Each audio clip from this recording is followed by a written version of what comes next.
দেখো, আজকে আমরা নির্ণয় করব ত্রিভুজের অন্তর্বৃত্তের ব্যাসার্ধ নির্ণয়। ত্রিভুজের যদি তিনটি বাহু দেওয়া থাকে এবং ত্রিভুজের ভেতরে বা অন্তর্বৃত্ত আমরা যদি আঁকি, তার ব্যাসার্ধ আমরা কি করে পাই। দেখো, এই বড় ত্রিভুজটি এ বি সি, একে আমরা এই ও কেন্দ্র দিয়ে তিনটি ত্রিভুজে ভাগ করেছি। ও এ বি, আরেকটি কি ও বি সি, আরেকটি ও সি এ। তাহলে এই তিনটি ত্রিভুজের যোগফল বড় ত্রিভুজের যোগফলের সমান হবে। দেখো, ত্রিভুজ এ বি সি এর ক্ষেত্রফল সমান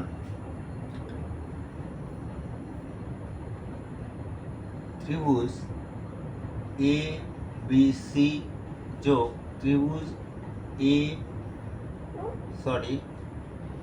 ও বি সি যোগ ও সি এ যোগ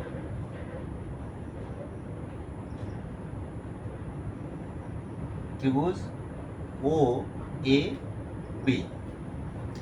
তাহলে এই তিনটি ত্রিভুজের ক্ষেত্রফলের সমান কি হবে? বড় ত্রিভুজের ক্ষেত্রফল। এবার আমরা জানি কি যে ও বি সি ত্রিভুজের ক্ষেত্রফল কি জানি?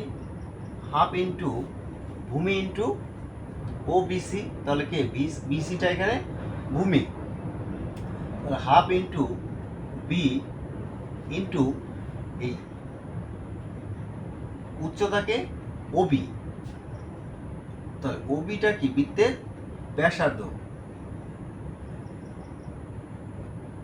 দেখো, এখানে লক্ষ্য করো যে এখানে ও বি সি ত্রিভুজের ভূমিকে বিসি, বিসির দৈর্ঘ্য কত? বি, আর উচ্চতা কত আছে এখানে? ব্যাসার্ধ। কি করলাম? হাফ ইন্টু ভূমি ইন্টু উচ্চতা। তাহলে একইভাবে এটা আমরা লিখতে পারি যে হাফ ইন্টু এর ভূমি কত হবে? সি ইন্টু ব্যাসার্ধ যোগ হাফ ইন্টু এই ত্রিভুজটার ক্ষেত্রে কি লিখতে পারি? ভূমিটা কত? এ ইন্টু উচ্চতা কত? ব্যাসার্ধ। কারণ কি? ওবি, ওসি, ও এ সবাই কি বৃত্তের ব্যাসার্ধ। তাহলে এখান থেকে কি কমন যাচ্ছে? হাফ ইন্টু ব্যাসার্ধ, হাফ ইন্টু ব্যাসার্ধ কমন গেলে কি পড়ে থাকছে? এ প্লাস বি প্লাস সি। তাহলে এই এ বি সি কি ছিল? এবিসি ছিল ওই ত্রিভুজটির বাহু।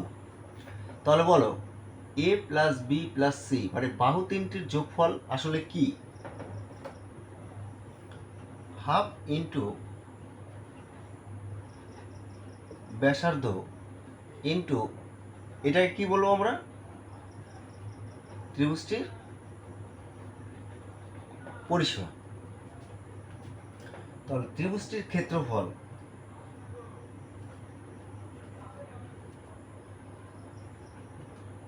সমান সমান কি দাঁড়ালো? হাফ ইন্টু ব্যাসার্ধ ইন্টু পরিসীমা। তাহলে এখান থেকে আমরা ইমপ্লাই করতে পারি যে ব্যাসার্ধ কার? ওই বৃত্তটির ব্যাসার্ধ সমান সমান কি দাঁড়াচ্ছে? 2 ক্ষেত্রফলের সাথে গুণ হবে, 2 গুণ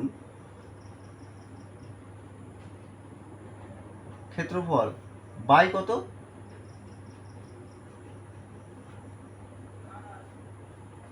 পরিসীমা। কার? এই ক্ষেত্রফলটা ত্রিভুজের।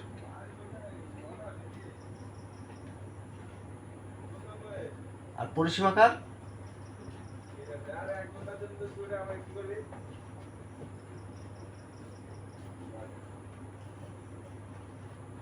এটা কার? বৃত্তের ব্যাসার্ধ। বৃত্তের ব্যাসার্ধ কি দাঁড়ালো?